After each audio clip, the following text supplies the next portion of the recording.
Hai, selamat malam. Perkenalkan nama saya Arnolda Rosalia Lalus, NPM 22220110, Fakultas Ilmu Sosial dan Politik, Prodi Administrasi Negara, semester 4, Universitas Timur. Di sini saya akan memaparkan materi tentang konsep-konsep kepemimpinan, teori-teori kepemimpinan, peran kepemimpinan dalam organisasi. 1. Konsep kepemimpinan. A. Pengertian kepemimpinan. Secara etimologis, kepemimpinan berasal dari kata dasar pemimpin atau len yang berarti membimbing atau tuntun. Ditambahkan awalan P menjadi pemimpin atau leader, artinya orang yang mengepalai. Setelah ditambahkan awalan K menjadi kepemimpinan atau leadership, yang berarti kepemimpinan adalah kemampuan atau kesiapan yang dimiliki seseorang untuk mendorong, mempengaruhi, memotivasi, dan mengarahkan orang lain menuju pencapaian tujuan tertentu. Menurut Stougil, kepemimpinan merupakan 1. Seni untuk menciptakan kesesuaian. 2. Suatu bentuk persuasi dan inspirasi. 3. Suatu kepribadian yang mempengaruhi. 4. Tindakan perilaku. 5. Titik sentral proses kegiatan kelompok. B. Mitos-mitos kepemimpinan. 1. Mitos de Bright-Wright berpandangan bahwa pemimpin itu dilahirkan, bukan dihasilkan atau didikan. Mitos ini berbahaya bagi perkembangan generasi muda. 2. Mitos de Four-Alciation berpandangan bahwa sekali orang itu menjadi pemimpin, selamanya dia akan menjadi pemimpin yang berhasil. 3. Mitos de Intensity berpandangan bahwa seorang pemimpin harus bersikap tegas dan galak karena pekerjaan itu pada dasarnya akan bekerja jika didorong dengan cara yang benar. C. Atribut-atribut kepemimpinan. Yang pertama, mumpuni, artinya memiliki kapasitas dan kapabilitas.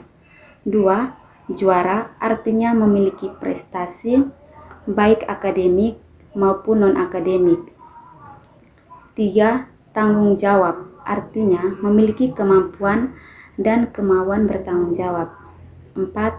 Aktif, artinya memiliki kemampuan dan kemauan berpartisipasi sosial dan melakukan sosialisasi secara aktif. 5. Walaupun tidak harus, sebaiknya memiliki status sosial yang lebih tinggi dibanding orang-orang yang dipimpinnya.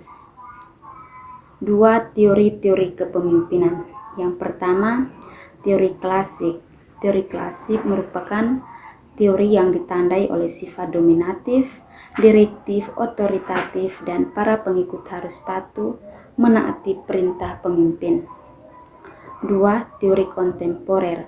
Teori kontemporer merupakan suatu pendekatan modern terhadap kepemimpinan yang maju sebagai respon terhadap perubahan dan tuntutan bisnis saat ini. 3. Teori kontingensi. Teori kontingensi merupakan pendekatan yang mengatakan bahwa tidak ada satu metode atau gaya yang tepat untuk semua situasi. Yang ketiga, peran kepemimpinan dalam organisasi. Menurut Kartono, pemimpin itu berkekuasaan, otoritas dan legalitas yang memberikan kewenangan kepada masyarakat. A. Ciri kepemimpinan yang baik. Menurut Maxwell membagi ciri kepemimpinan menjadi beberapa bagian, yaitu 1. Kepemimpinan mampu menciptakan lingkungan yang tepat, menimbulkan loyalitas dengan menunjukkan kata pada perbuatan yang baik. 2. Kepemimpinan mengetahui kebutuhan bawahan.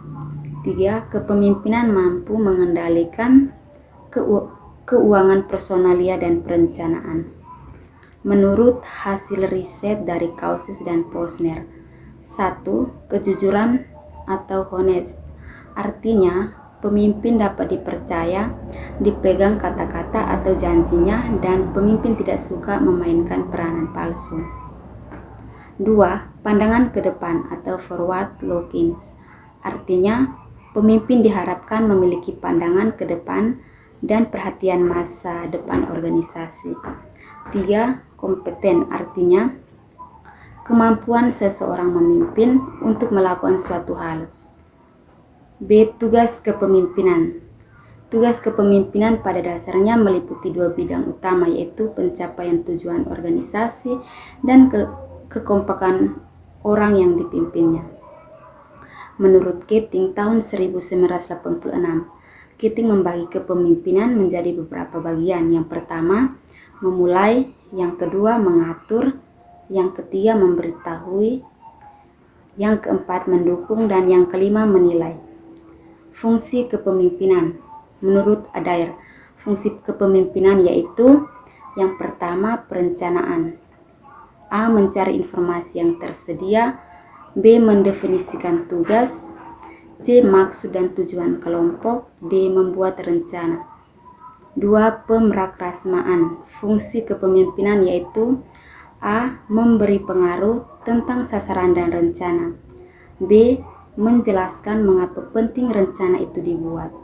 C. Membagi tugas. D. Menerapkan standar kelompok. 3. Pengendalian. A. Memelihara antar kelompok. B. Memastikan semua tindakan terarah pada tujuan.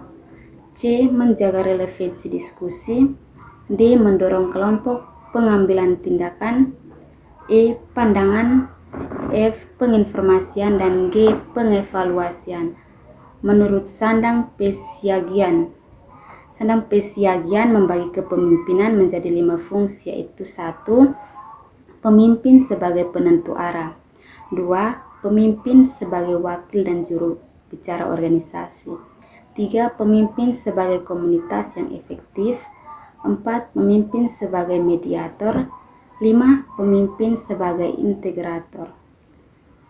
Oke, inilah hasil presentasi saya. Sekian dan terima kasih.